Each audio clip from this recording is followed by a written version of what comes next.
This video was recorded immediately after episode 6 of Through the Fire.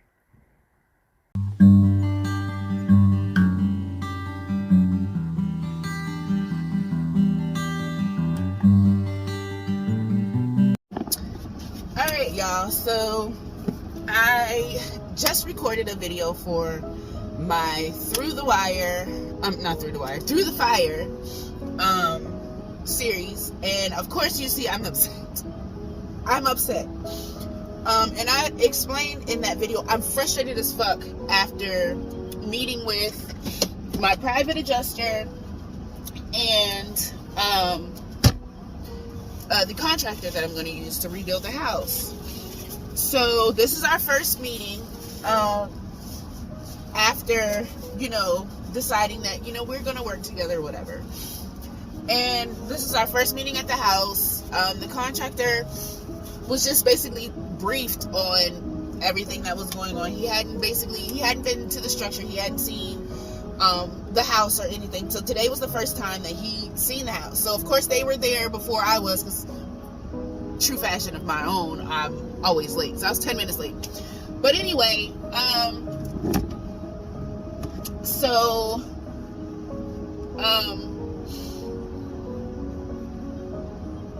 we get there and we get to talking, and of course I understand that basically we have to rebuild from the ground up. But the things that frustrated me the most was, I don't know if the addition to my house that was on it when I purchased it, I'm not sure if that is in the county plans. If it's not in the county plans, I have less square footage than I thought to work with. I can't just rebuild whatever type of house that I want. Now, it has to be basically put, it has to be the structure that's there. It has to look like that, but it doesn't have to look like that on the inside. That structure is too small for me now.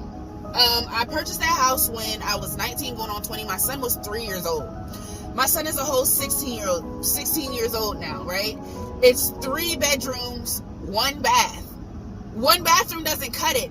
The only thing that I really asked for was a master suite.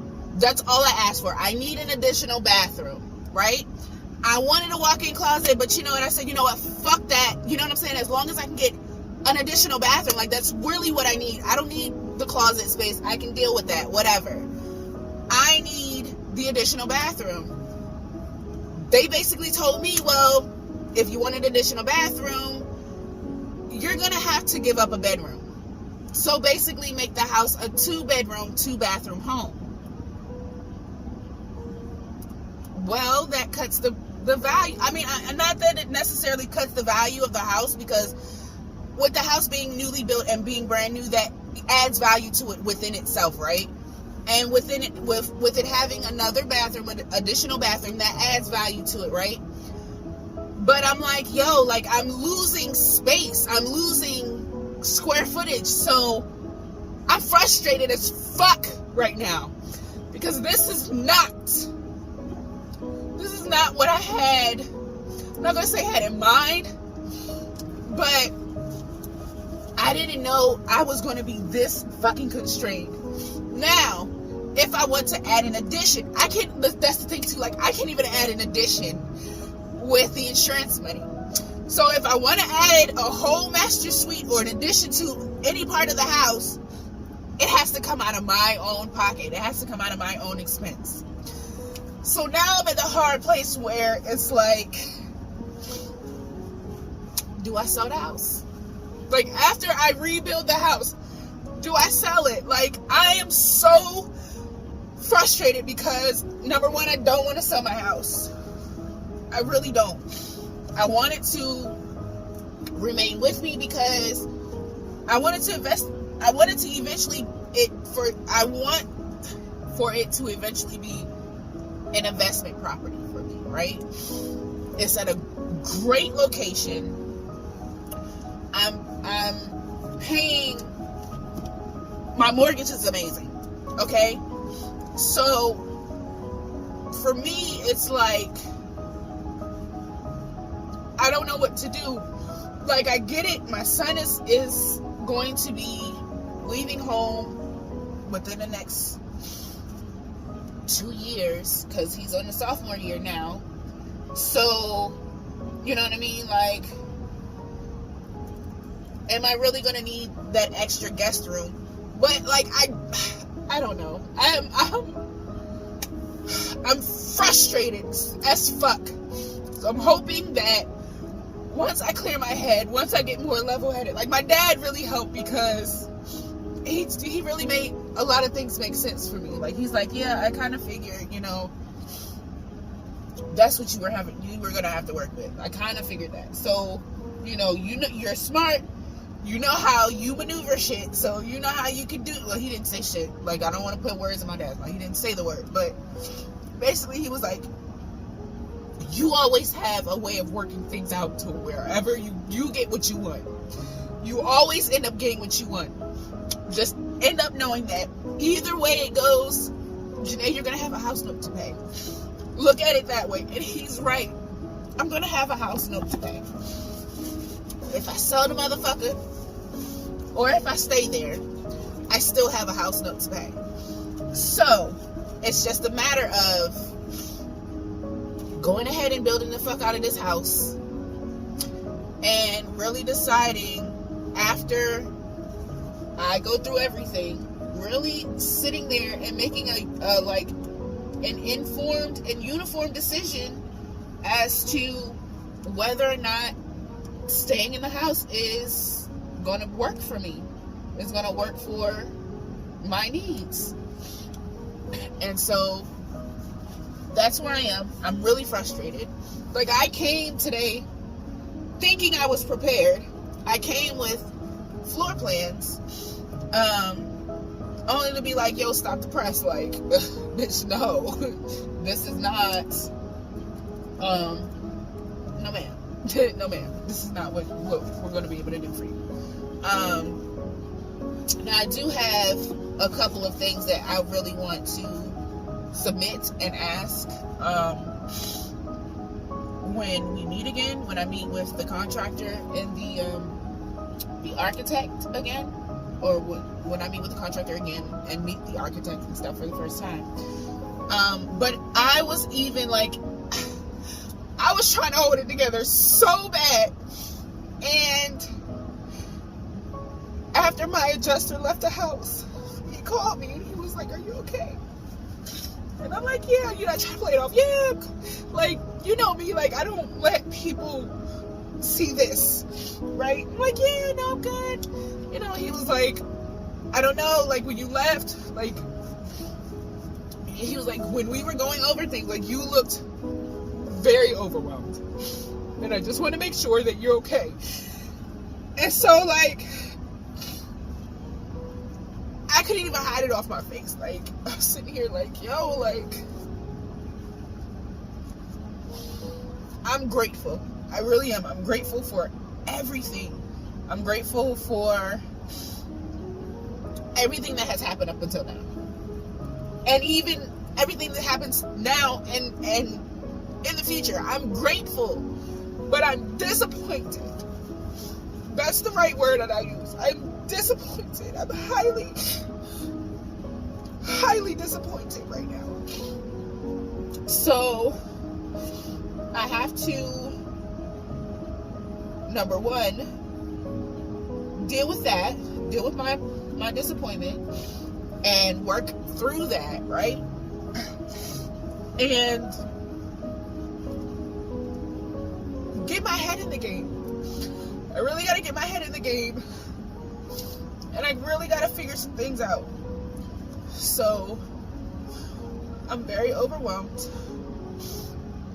and that's where I am with this process. Everybody knew that this shit was not going to be all sunshine and rainbows for me. Even I knew that. I wasn't expecting everything to be all sunshine and rainbows. And I hate being this vulnerable. I really do. But I hate being this vulnerable in front of anybody. So I guess this is why I'm comfortable with being in front of a camera and doing it and nobody's around. I'm by myself, but I know people are going to see this, and that kind of makes me uncomfortable, because people be like, yo, if you got time to cry on camera, like, you know, this, that, and the third, you just want, like, no. Like, I'm really just being expressive, and I'm trying to express myself, and I'm trying to just, like, this is my diary, so sometimes I'm gonna fucking cry, okay? But I'm frustrated. I really think that this is a mixture of grief from losing the house, disappointment for, you know, what I learned today, and just me needing to release these emotions, because I haven't had a chance to do this since I pulled up to the house and called 911. Like, that's the only time that I really cried about this house, about the situation, about it all. Besides when I was frustrated and expressing that, you know, I was tired of being in the hotel and I wanted to try to get some normalcy, like a sense of normalcy. But I haven't really been able to, like, emotionally process what has happened to me. And I think this is my ancestors being like, yo, like, pow, we're gonna have to make everything come out at once, because otherwise you're not gonna do this. You're not going to cry about it. You're not gonna have that cry that you need. You're not gonna have that release that you need. And I'm just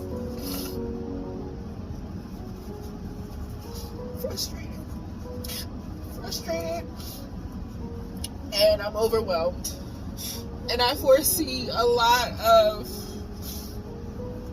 overwhelmment throughout this process. I just hope not, but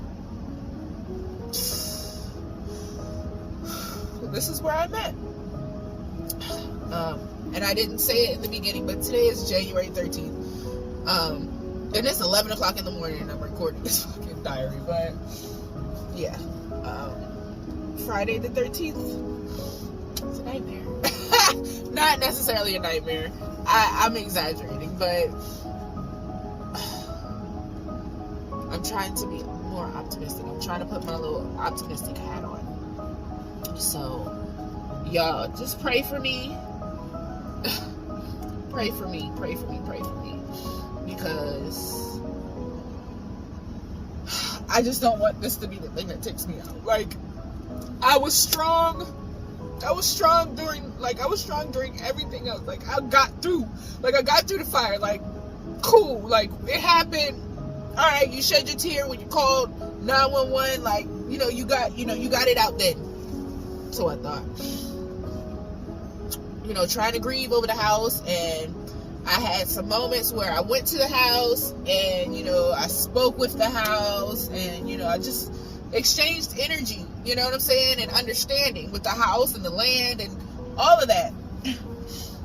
But I was ill prepared for today. I was too optimistic about it, and I should have cushioned myself with some reality. But I didn't, and this is where I've landed myself. So I'm gonna have to do some grounding. I'm gonna ground myself, and get my little self together. But yeah, that's where I'm at. That's how I'm feeling on today, right now. So I feel better. I feel better getting it out. I feel better releasing it. And now that I have released it, I even look like I feel better, look lighter. But now that I have released it and I've expressed myself and released it to the universe and released it out of here, I'm gonna put my big girl panties on. I'm going to get my head on straight. I'm going to readjust my crown, and I'm going to do what queens do, and I'm going to handle this shit like a fucking queen. So this is my Priestess Diaries, and I appreciate you for listening. Thank you. I know it's a little long, but that's where I'm at. Thanks.